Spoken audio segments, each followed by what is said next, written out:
Agora, 8 horas e 26 minutos, o Cláudio Humberto já contou aqui no destaque dele na abertura do Jornal da Bandeirante Gente que o TSE informou que rejeitou as novas sugestões das Forças Armadas sobre o processo eleitoral de 2022. Naquela história, no momento em que os militares começaram a fazer parte de uma comissão para analisar a confiabilidade das urnas eletrônicas e do processo eleitoral no Brasil, esse aceno que foi feito lá atrás pelo ministro Luiz Roberto Barroso. Para a gente entender o que está acontecendo e o que pode sair dessa questão tão delicada agora, nós convidamos para falar ao vivo aqui na Rádio Bandeirantes o ex-ministro da Defesa, ex-ministro da Ciência e Tecnologia, até porque eleição com urna eletrônica é também uma questão de tecnologia, ex-presidente da Câmara dos Deputados, Aldo Rebelo. Ministro, bom dia, seja bem-vindo aqui à Rádio Bandeirantes. Bom dia, Thaís. Bom dia, Pedro. Bom dia, meu prezado Cláudio Humberto. Bom dia aos nossos ouvintes. Quem é que eu estou vendo aí, além da Thaís e do Pedro? Sônia Blota, direto de Paris. De Paris. Sônia Blota, bom dia, Sônia. Olha, bom dia, ministro. O grande dramaturgo William Shakespeare escolheu para uma das suas peças o título de Comédia dos Erros, é porque naturalmente teria percebido que esse é um fenômeno comum na vida das pessoas e da sociedade. E é o que nós estamos vendo, uma comédia dos erros, que Deus queira não evolua para uma tragédia dos erros. Por quê? Porque nesse episódio envolvendo as Forças Armadas e o Tribunal Superior Eleitoral, em torno de um tema polêmico, mas que na verdade não deveria ser tão polêmico. Por quê? Porque as urnas eletrônicas organizam as eleições no Brasil há mais de 20 anos.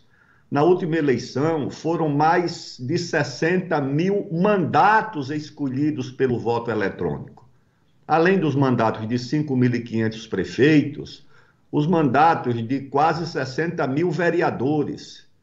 Essas eleições se repetem há mais de 20 anos no Brasil. O próprio presidente Jair Bolsonaro foi eleito nas urnas eletrônicas em 2018, sem que nenhuma suspeição fosse levantada. A cada 4 anos se elegem 60 mil vereadores, 5.500 prefeitos, e não se ouve a notícia de que, olha, no município tal do Rio Grande do Sul, de Alagoas ou do Pará, houve fraude, ou suspeita de fraude, ou apuração de denúncia de fraude. Não, as urnas eletrônicas têm respondido muito bem ao processo de segurança da escolha dos eleitos. Pois bem, isso significa que elas sejam 100% seguras? Não, não há segurança total em nenhuma obra organizada pelo homem. Se você for examinar, mesmo o sistema de defesa dos Estados Unidos, ele tem vulnerabilidades. O sistema financeiro, diariamente, os bancos gastam por ano, Cláudio Humberto, Pedro, Thaís, Sônia, bilhões e bilhões. No meu tempo de ministro da Ciência e Tecnologia, eu lembro que perguntei ao presidente de um grande banco, ele disse que todo ano são 3 bilhões de reais para renovar o pacote de proteção cibernética dos bancos. E os invasores de contas bancárias têm nisso aí uma atividade permanente, então existe o problema da vulnerabilidade, que é natural em qualquer sistema de informática do mundo. Bem, a outra coisa é o seguinte, esse sistema é vulnerável ao ponto de ter permitido a alteração, a fraude em algum processo eleitoral? Também não. Ora, diante disso, há uma pressão do governo em torno dessa agenda, principalmente do presidente da República em levantar essa suspeição, e diante da pressão, o que é que faz o então presidente do Tribunal Superior Eleitoral, o ministro Barroso? Vai convocar as Forças Armadas, vai envolver as Forças Armadas nesse processo. Isso não é uma atribuição do Poder Executivo. As eleições são atribuição do Tribunal Superior Eleitoral, mas ele, de forma imprudente ou ingênua, ou sabe lá por que razão, foi envolver as Forças Armadas. Se era para envolver o Poder Executivo em algo do Poder Judicial, do Judiciário, ele tinha que convocar o Ministério da Ciência e Tecnologia. Eu fui ministro e sei lá que tem uma Secretaria de Informática, que cuida exatamente dessa questão cibernética. Nisso tudo, portanto, a responsabilidade menor é das Forças Armadas. Ministro, eu vi até... Ministro, deixa eu interromper o senhor só um minutinho. O senhor foi ministro da Defesa também. O senhor foi chamado alguma vez aí como representante do cargo para participar do processo eleitoral? Nunca passei nem na porta do TSE como ministro, nem na calçada. Só vi o prédio de longe. Nunca fui convidado, nem convocado, nem consultado sobre isso. E acho que o tribunal tem outras áreas de comunicação. Então, o que acontece é que eu acho que o tal ofício do ministro da Defesa, do general Paulo Sérgio, está imbuído da melhor boa-fé. É para tentar tirar diretamente o Exército dessa confusão e tornar isso uma responsabilidade dele, para ver se reduz o coeficiente de atrito, de confusão, envolvendo essa imprudência. Porque se você for fazer rigorosamente um questionamento ao sistema de informática dos bancos ou de quem quer que seja, as vulnerabilidades vão aparecer. A vulnerabilidade significa que isso é uma porta aberta para a fraude? Não, porque é um sistema muito difícil de você fraudar, você precisa envolver muita gente. Além disso, você vai fraudar uma eleição. Aí, na véspera da eleição, ou no dia da eleição, você faz uma pesquisa de boca de urna, ou seja, a boca de urna é depois que o cidadão já votou. Como é que o resultado vai aparecer diferente daquilo que a boca de urna apurou? Aliás, se formos ser rigorosos, a fraude pode acontecer em qualquer tipo de votação.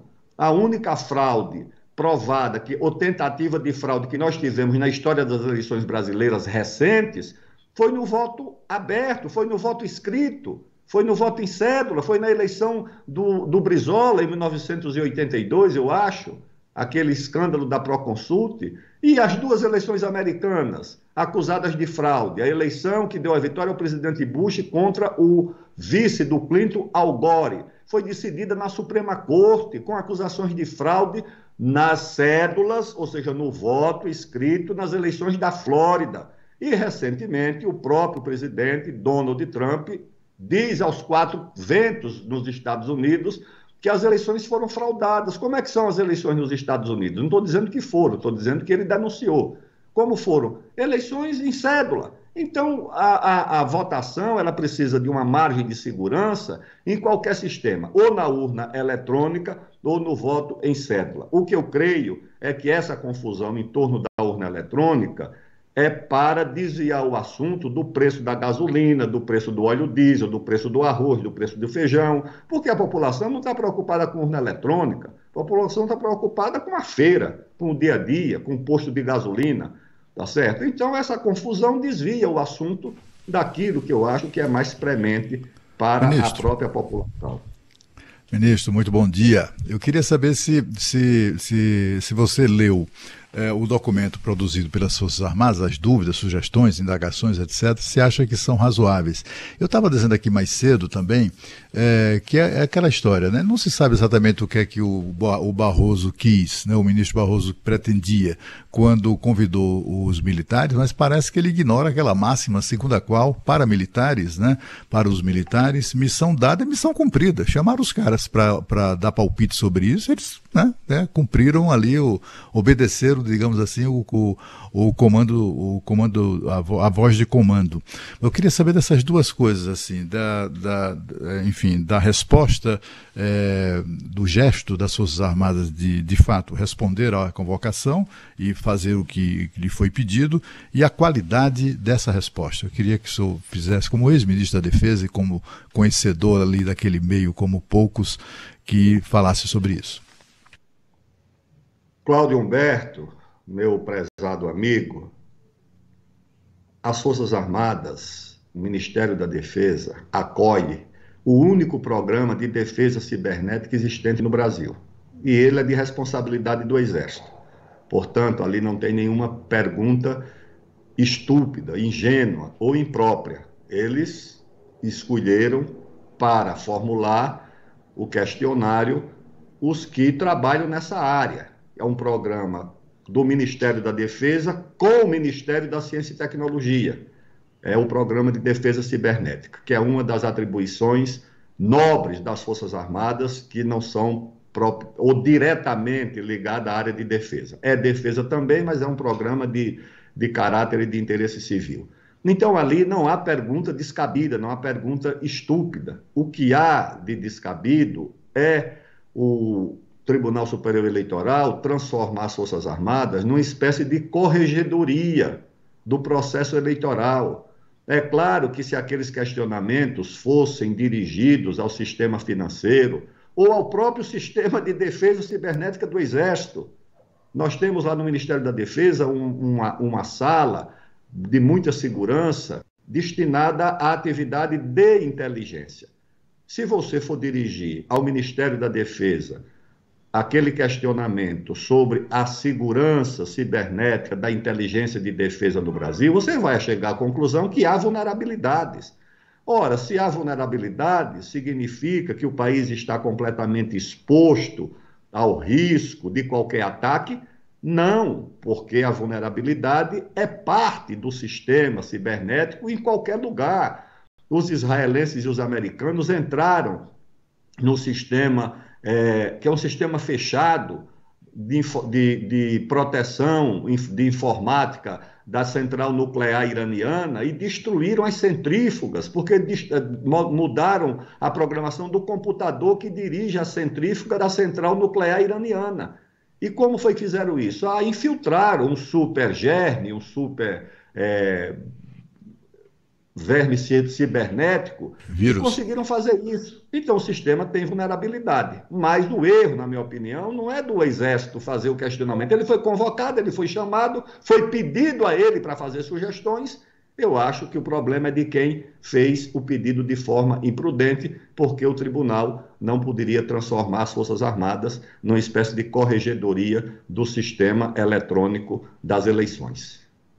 Justamente, ministro, Sônia Bló está aqui, um prazer estar falando com o senhor, depois daquele fórum brilhante de sustentabilidade que nós nos encontramos, né, comemoração dos 85 anos da Rádio Bandeirantes, e esse assunto de extrema relevância, né, uma discussão em todo o país e em outros países também. O senhor falava dos Estados Unidos, só que essa segurança, ela vem colocada em xeque, né, segurança de eleições em vários países, América Latina, os Estados Unidos, como o senhor bem citou, aqui na França.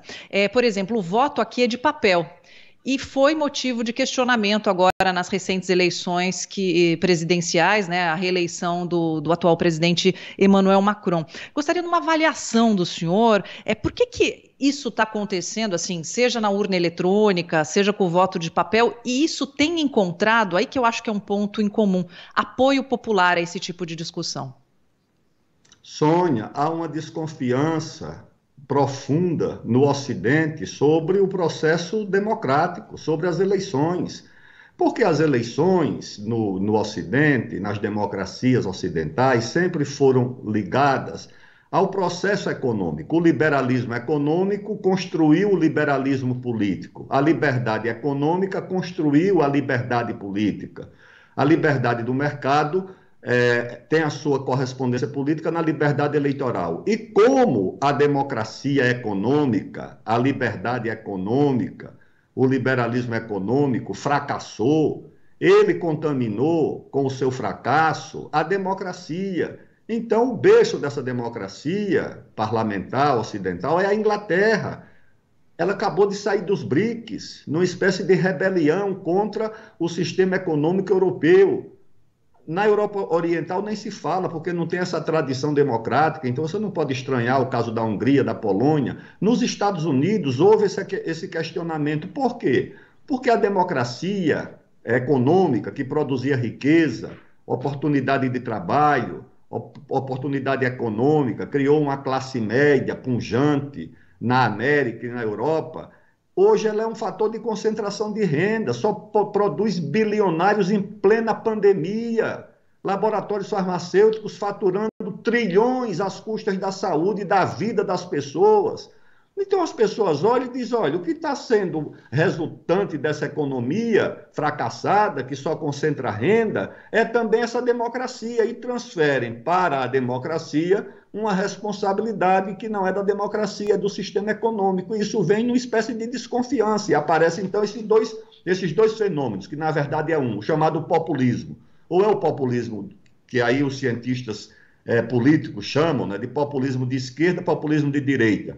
O que são esses populismos? São soluções de uma sociedade desencantada e desesperada que nega a democracia tradicional, a política tradicional. Então vai atrás de qualquer aventureiro, ou de esquerda ou de direita, que conteste esse sistema político e que conteste esse sistema econômico. Eu creio que na França, recentemente, precisou juntar todo mundo para evitar uma vitória de alguém fora desse sistema, que era essa moça Marine Le Pen. Mas o mundo inteiro está assim. O ex-ministro Aldo Rebelo, ao vivo conosco aqui na Rádio Bandeirantes. Ministro, eu queria perguntar para o senhor o seguinte, parte do mundo político, principalmente a oposição, é claro, ao presidente Jair Bolsonaro, vê nesses movimentos que o presidente tem feito em relação a questionar a idoneidade, a confiabilidade da urna eletrônica, a plantação de uma semente golpista. O senhor enxerga dessa forma? Não há essa possibilidade, por favor. Eu acho que, provavelmente, até o próprio presidente alimente essa polêmica para alimentar esse receio. Porque, então, diz, então o problema é uma ameaça à democracia, então todos somos democratas e todos estaremos salvos e não vamos nos preocupar com a economia. A nossa questão é salvar a democracia. Não vejo essa ameaça à democracia. Eu acho que é um equívoco atribuir às Forças Armadas, não digo nem a intenção, que é impossível, remota, ou qualquer tipo de simpatia com qualquer movimento golpista. Claro, Thaís, no Brasil as pessoas vão para a rua para derrubar governo eleito, como derrubaram o governo do presidente Collor. O primeiro presidente foi derrubado com 2 anos de mandato. Hoje, se você perguntar, ninguém nem sabe por quê. Recentemente derrubaram a presidente Dilma, também eleita diretamente. Você imagina um governo que não é eleito? Quanto tempo vai durar no Brasil? Com apoio das Forças Armadas e de quem mais? O golpe de 64 teve o apoio de todos os empresários, teve o apoio da imprensa, da Embaixada dos Estados Unidos, da Igreja Católica, da CNBB, da classe média. Hoje, com quem esse golpe contaria? Não tem essa possibilidade. Isso consegue alimentar uma polêmica que dizia o país da questão central, como o país vai voltar a crescer, como o país vai voltar a gerar emprego, como o Brasil vai recuperar competitividade na sua indústria que está se acabando. Como o Brasil vai fazer isso é que deveria estar preocupando tanto o atual governo, o presidente Bolsonaro e o seu ministro da Fazenda, que não está preocupado com isso, quanto deveria preocupar a oposição, que fica com essa ladainha de que a democracia está em risco, e também não trata da questão central. Ninguém trata do país, cada um trata do seu projeto de poder, de como se manter no poder num caso ou de como voltar ao poder no outro. Eu acho isso deplorável. Essa ameaça não existe. Pode existir trepidação, sim, solavanco na democracia. Como é que nós vamos sair desse imbróglio, hein? Quem vai ser a liderança que vai conseguir botar a bola no chão, como a Thaís sempre coloca aqui, quando a gente fala sobre essa tensão? Porque tudo que o senhor disse aqui para nós é muito importante para explicar o cenário vivido, mas que há uma tensão entre os poderes, isso é inegável, principalmente entre o executivo e o judiciário.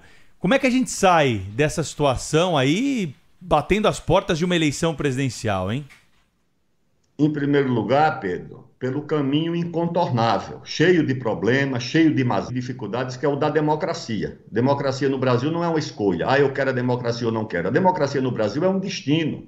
Mesmo que alguém veja virtudes no sistema político chinês, porque tem um processo de seleção muito rigoroso, embora não tenha de eleição, mas o Brasil não é a China. O Brasil vai ter que trabalhar com essa democracia, cheia de mazelas, cheia de deformidades, mas como diria nosso conterrâneo, meu e do Cláudio Humberto, o saudoso senador Teotônio Vilela, o barro é esse. tá certo? A democracia é essa. Quem não quiser essa, vai para a Finlândia, vai para a Noruega e tenta fazer política, a situação é essa. Então, o primeiro passo é aceitar que o caminho é o da democracia. O segundo é quem for eleito.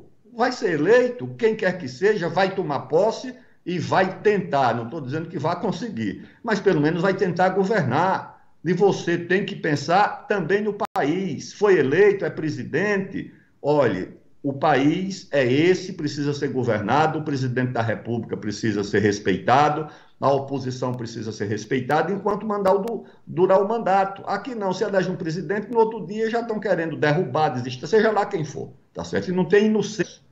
Todo esse processo de esvaziamento do poder do atual presidente, Bolsonaro, que o Congresso tomou conta do governo, agora o Congresso é poder legislativo e poder executivo. O presidente não manda mais no orçamento.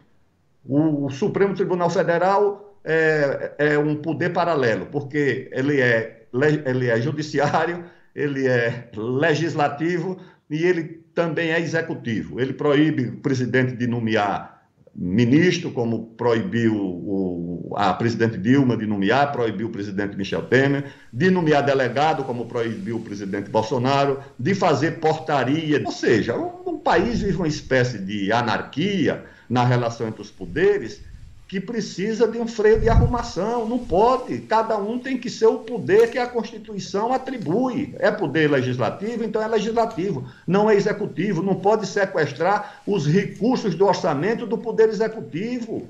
Não é para isso que foi criado o Congresso, é para votar o orçamento. O executivo é outro, é o presidente e seus ministros.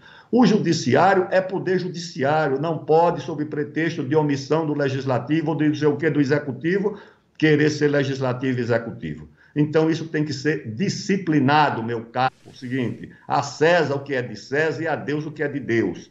Isso não está na Bíblia por acaso. Agora, é preciso também lembrar, né, não é, ministro, que o atual presidente da República, a quem se atribui tantas tentativas de golpe, etc. e tal, ele chegou ao poder pelo voto, né? Se ele preferisse o golpe, ele procuraria outros caminhos de chegar ao poder e não as urnas como ele conseguiu. Agora, tem uma coisa que eu gostaria que você falasse, já que estamos tratando dessa questão do respeito à regra e à norma enfim, a Constituição democrática que temos, né? Essa coisa estranha de questionar, não se pode questionar as urnas eletrônicas. Como assim? Que democracia é essa? Democracia, você pode questionar tudo, né? Questiona, eu vi esses dias nas redes sociais um vídeo de um professor conclamando as pessoas a assassinarem o presidente da República e seus filhos. Está lá nas redes sociais. Ele não foi convocado pelo ministro Alexandre de Moraes para nada, para dar nenhum tipo de explicação, nem será. Tenho certeza disso, né? E de outro lado, esse papo de que nunca houve, e certamente eu acho que nunca houve mesmo, esse é um palpite, mas é um palpite, né? Nunca houve no processo eleitoral brasileiro, do processo eletrônico, né? Eu acho até que também eu me associo às pessoas que pensam dessa maneira, que nunca houve mesmo. Mas olha, na Coreia do Norte também nunca houve denúncia de fraude do processo eleitoral, né? Nunca houve, não é denúncia, nunca houve comprovação de fraude, tampouco no Iraque do Saddam Hussein, que era eleito e reeleito por unanimidade, né? Em votações que até Deus, que sobretudo Deus duvida, né? Ou duvidou. Eu queria que você falasse sobre isso, essa coisa das pessoas atribuírem, como é que diria, uma atitude antidemocrática, questionamentos, suspeitas sobre o processo eleitoral, ainda que sejam suspeitas sem base, sem fundamento, é um direito das pessoas de fazerem isso, né? De qualquer eleitor, não me refiro apenas ao presidente da República, eu me refiro a qualquer pessoa. Nós tivemos aí engenheiros durante anos, Busato, acho que era o nome dele. Enfim, tivemos aí, no princípio ali da urna eletrônica, Leonel Brizola, ele fazia pregações permanentes contra o voto eletrônico, né, e suspeitas de urna. Somente de lisura da urna eletrônica, somente agora é que isso virou uma coisa antidemocrática. O que você acha disso? Eu acho uma tolice. Eu acho que é a ideologização do debate, porque tudo virou ideologia aqui. Se você critica a vacina, você é negacionista. Se você adere à vacina, é porque você... Ou seja, no Brasil teve até a revolta da vacina, no Rio de Janeiro, Então é o seguinte, claro que não dá para comparar com o sistema coreano nem com o sistema iraquiano, porque aqui tem um sistema que permite a investigação, a denúncia, a imprensa que pode divulgar. O Brizola, eu lembro, sim, eu era um jovem deputado e na Câmara, acho que era um engenheiro, Busato, que levantava suspeição sobre as urnas eletrônicas. Provavelmente o Brizola deveria pensar, olha, se tentaram me tomar uma eleição no voto escrito, que você apura e está vendo, imagine num negócio que ninguém está vendo, que é uma operação de computador. Eu acho que era alguma desconfiança do Brizola, não em relação somente ou principalmente à urna eletrônica. Era a desconfiança do Brizola em relação que algum tipo de fraude estava sendo preparado contra ele. E ele, de fato, levantou esse debate do Vivaldo Barbosa e da bancada do PDT, levantando permanentemente a necessidade de submeter as urnas eletrônicas a um escrutínio rigoroso, com receio de que houvesse essa fraude. Eu convivi com o deputado Jair Bolsonaro por 6 mandatos. Chegamos juntos à Câmara. O estilo dele foi esse. O Jair Bolsonaro, como deputado, embora tenha sido todos os seus mandatos conseguidos pelo voto, e acho que já era urna eletrônica quando chegamos na eleição de... Acho que não, foi em 90, ainda não era urna eletrônica, não. Mas ele sempre manifestou, assim, uma desconfiança, vamos usar uma palavra amena, uma certa indiferença pelo processo democrático, tanto que mostrou simpatias pela ditadura, tinha lá os retratos, né, as figuras dos generais que presidiram o país no gabinete, tinha admiração pelo Pinochet, pelo Stroessner.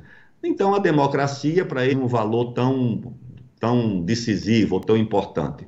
Mas eu nunca vi o Bolsonaro tentar juntar gente para derrubar regime democrático, era uma convicção dele, e deve permanecer com essa convicção, mas nunca foi um conspirador contra a democracia. E acho que contestar a democracia do ponto de vista do discurso, do pensamento e da ideia é um direito do cidadão, seja ele pelo lado conservador, seja ele pelo lado da esquerda, apontar as mazelas, os defeitos, é um direito democrático. Mas o problema no Brasil é que tudo virou ideologia. Criticar a urna eletrônica já associa você à ditadura, à ameaça à democracia, e defender a urna eletrônica virou sinônimo de que você é democrata. Na minha opinião, não é nenhuma coisa nem outra, tá certo?